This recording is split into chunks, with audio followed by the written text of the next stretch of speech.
How long should you keep doing dry January? Hey everyone, Coach Will here, and I wanted to talk about dry January.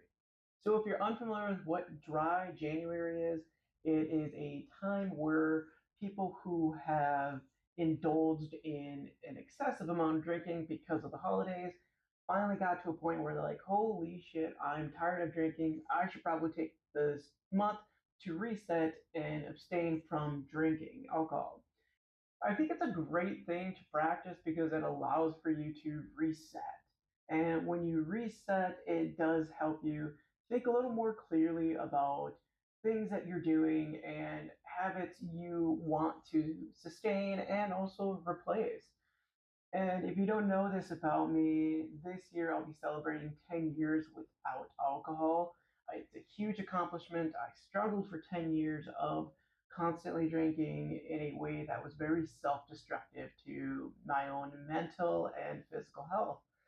And so I wanted to talk today about continuing on with dry January into February.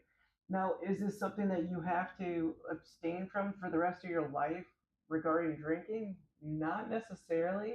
However, if you feel like you're struggling with it and it's something that does impact your life to the point where you're making decisions that aren't the best for you, you have a lot of regret and shame in the morning from the amount you've drank, or you find that you're letting your thoughts really be consumed by drinking, then maybe this is something that you can extend for another month and see where that takes you. Now, if you're on the other end where you can have that balance with drinking and you don't feel as if you have to have your life over consumed by drinking, where you're the type of person that can go out once in a while and enjoy a beer or a cocktail or whatever your preference may be, and you have it under control, then I think that's awesome. Me, on the other hand, I did not have that. I was the type of person that would like to sprint downhill, as I like to refer to it, when it came to drinking, meaning I couldn't just have one, I had to get drunk, otherwise, there is no point in drinking. Now, is it to say that life is all doom and gloom when you quit drinking? No, honestly, there's a lot more that you gain than you lose. I can probably say that I don't wake up with hangovers, which is a great feeling. I don't make regrettable decisions that end up making me feel horrible in the morning from the night before. I don't act out in ways that I regret.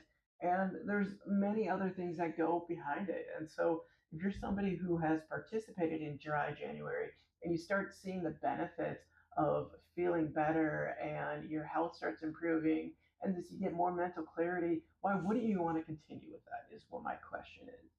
Now, like I've said, you don't necessarily have to be as rigid as I am without drinking if you're somebody who can enjoy a beer. However, that's not the case for me and probably many other people.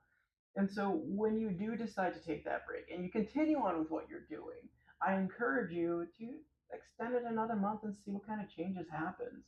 Because I've seen the benefits of what it's done for me and so have many other people. And surprisingly, everybody that I talk to that's in the community of, sustaining from alcohol, not one person has yet to say that they regret not continuing on with drinking, where they're kind of happy that it's done, that their life isn't in shambles like they thought it would be, or that they're this boring person. It doesn't make you a boring person. It makes you a person who gives a shit about their health. And I mean, I think that's an important thing, whether it's physical or mental. And so there's been benefits for a lot of people who have quit drinking, that they say that they've lost a significant amount of weight, that they feel better, which is such an important piece, that they have a little bit more confidence in themselves than they had prior, because alcohol is this mask effect that makes you conceive this idea of yourself when in reality you should just be focusing on how awesome of a person you are already. And I know a lot of people are going to argue with that statement because they feel shitty about themselves, when I'm the type of person to tell you that you shouldn't feel shitty about yourself. Why? Because we're all human, we're all going through experiences together, and at the end of the day, we're a collective amount of people living lives that share commonalities. And I think that's such a cool thing to view, is that we're not alone in this entire experience, that we're all doing this together, but it's our own selves that isolate and ostracize ourselves from communities or other people. And guess what? I still hang out with a lot of people who do drink, that will drink around me. And for me, I can't say it's for everyone, but I'm fine with it. That doesn't bother me. Now, there does become a set point where I'm like, okay, the group of people I'm with have either had too much, or the bar starts getting busier, that I'm with some friends hanging out, and it just becomes not fun for me. That's my time to exit. Now, there are other people out there who may not have that same ability to do so, but for many people who do, I mean, indulge and enjoy yourself with the people that you're with.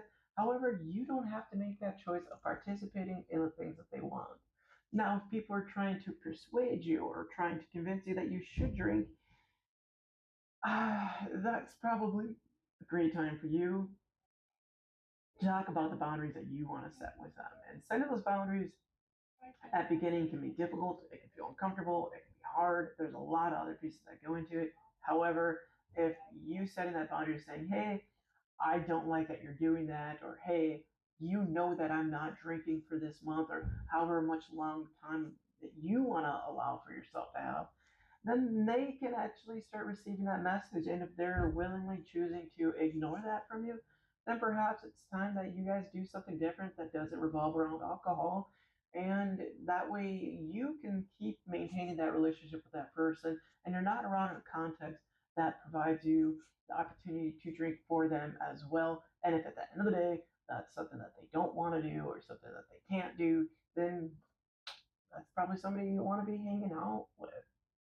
Now, if you're somebody who does enjoy the benefits of not drinking, then keep doing that. I wish you the best of luck, and hopefully you can extend this dry January into February to see some great benefits.